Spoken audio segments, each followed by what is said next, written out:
ಸ್ನೇಹಿತರೆ, ಉದ್ಯೋಗ ಬಂಧು ಯೂಟ್ಯೂಬ್ ಚಾನಲ್ಗೆ ಸ್ವಾಗತ. ಮೈಸೂರು ಪ್ರಧಾನ ಜಿಲ್ಲಾ ಮತ್ತು ಸತ್ರ ನ್ಯಾಯಾಲಯದಲ್ಲಿ 75 ಹುದ್ದೆಗಳ ಸೇವಕರ ಹುದ್ದೆಗಳನ್ನು ಕರೆಯಲಾಗಿದೆ. ನೋಟಿಫಿಕೇಶನ್ ಆಗಿರೋದು ಬಂದು 24/4/2026. ಇದರ ಬಗ್ಗೆ ಸಂಪೂರ್ಣ ಮಾಹಿತಿನ ತಿಳಿಸ್ಕೊಡ್ತೇನೆ. ಹಾಗೆ ಆನ್ಲೈನ್ ಅರ್ಜಿನ ಸಲ್ಲಿಸೋದು ಹೇಗೆ ಅನ್ನೋದ್ರ ಬಗ್ಗೆ ಒಂದು ವಿಡಿಯೋ ಮಾಡಿ ಕೂಡ ನಿಮಗೆ ತಿಳಿಸ್ಕೊಡ್ತೀನಿ. ಯಾರೆಲ್ಲ ನನ್ನ ಚಾನಲ್ಗೆ ಇನ್ನೂ ಸಬ್ಸ್ಕ್ರೈಬ್ ಆಗಿಲ್ವೋ ದಯವಿಟ್ಟು ಸಬ್ಸ್ಕ್ರೈಬ್ ಆಗಿ. ಮೊದಲಿಗೆ ಒಟ್ಟು ಹುದ್ದೆಗಳ ಸಂಖ್ಯೆ 75. ಹುದ್ದೆಯ ಹೆಸರು ಬಂದು ಸೇವಕ. ಹಾಗೆ ಅರ್ಜಿ ಪ್ರಾರಂಭದ ದಿನಾಂಕ ಬಂದು 28/4/2026 ಪ್ರಾರಂಭವಾಗುತ್ತೆ. ಕೊನೆಯ ದಿನಾಂಕ ಬಂದು 31/5/2026 ಕೊನೆಗೊಳ್ಳಲಿದೆ. ಹಾಗೂ ಫೀಸ್ ಪೇಮೆಂಟ್ ಮಾಡೋದಕ್ಕೆ 2/3/2026 ಕಂಪ್ಲೀಟ್ ಆಗುತ್ತೆ. ಆನ್ಲೈನ್ ಮುಖಾಂತರ ನಾವು ಅರ್ಜಿ ಪೇಮೆಂಟನ್ನು ಮಾಡ್ಬೋದು, ಅಥವಾ ಚಲನನ ಡೌನ್ಲೋಡ್ ಮಾಡಿಕೊಂಡು SBI ಬ್ಯಾಂಕ್ಗೆ ಹೋಗಿ ಅರ್ಜಿ ಪೇಮೆಂಟನ್ನು ಮಾಡ್ಬೋದಾಗಿರುತ್ತದೆ. ಆನ್ಲೈನ್ ಮುಖಾಂತರನೇ ಅರ್ಜಿ ಸಲ್ಲಿಸೋದು ಮಾತ್ರ ಆನ್ಲೈನ್ ಮುಖಾಂತರನೇ ಅರ್ಜಿ ಸಲ್ಲಿಸಬೇಕು. ವೆಬ್ಸೈಟ್ ಬಂದು ಡಿಸ್ಕ್ರಿಪ್ಷನಲ್ಲಿ ಹಾಕಿರ್ತೀನಿ. ಯಾರೆಲ್ಲ ಅರ್ಜಿ ಸಲ್ಲಿಸಬೇಕು ಅಂದ್ಕೊಂಡಿದ್ದೀರೋ ಅವರು ಡಿಸ್ಕ್ರಿಪ್ಷನ್ನ ಕ್ಲಿಕ್ ಮಾಡಿ, ಲಿಂಕನ್ನು ಕ್ಲಿಕ್ ಮಾಡಿ ಅರ್ಜಿನ ಸಲ್ಲಿಸ್ಬೋದಾಗುತ್ತೆ. ಹಾಗೆ ವಿಡಿಯೋ ಕೂಡ ನಿಮಗೆ ತಲುಪಿಸ್ತೀನಿ. ಒಟ್ಟು ಹುದ್ದೆಗಳ ಸಂಖ್ಯೆ 75. ಇನ್ನು ಸಂಬಳಗೆ ಬರೋದಾದರೆ 27,000 ಬೇಸಿಕ್ ಇರುತ್ತೆ. ಇನ್ನು DA ಮತ್ತೊಂದು HRA ಎಲ್ಲ ಸೇರಿ ನಿಮಗೆ ಟೋಟಲ್ 46,675 ಅಮೌಂಟ್ ಬರುತ್ತೆ, ಸ್ಯಾಲ್ರಿ ಬರುತ್ತೆ. ಇನ್ನು ಹುದ್ದೆಗಳ ವರ್ಗೀಕರಣ ಬರೋದಾದರೆ ಎಲ್ಲ ವರ್ಗದವರೆಗೂ ಶೇರ್ ಆಗಿದೆ.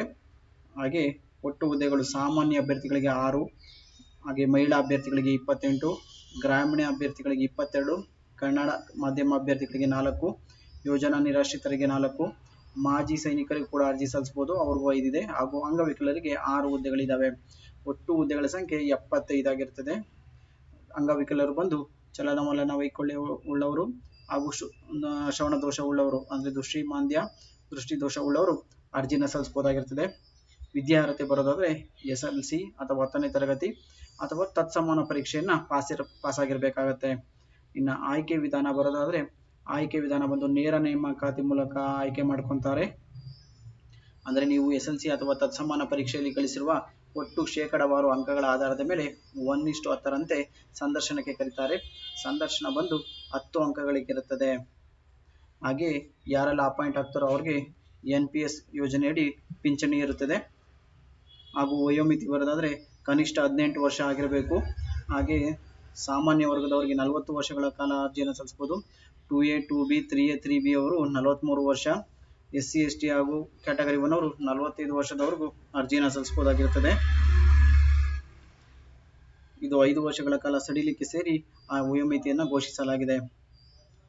ಇನ್ನು ಅರ್ಜಿ ಸಲ್ಲಿಸುವ ವಿಧಾನ ಬಂದು ಆನ್ಲೈನ್ ಮುಖಾಂತರ.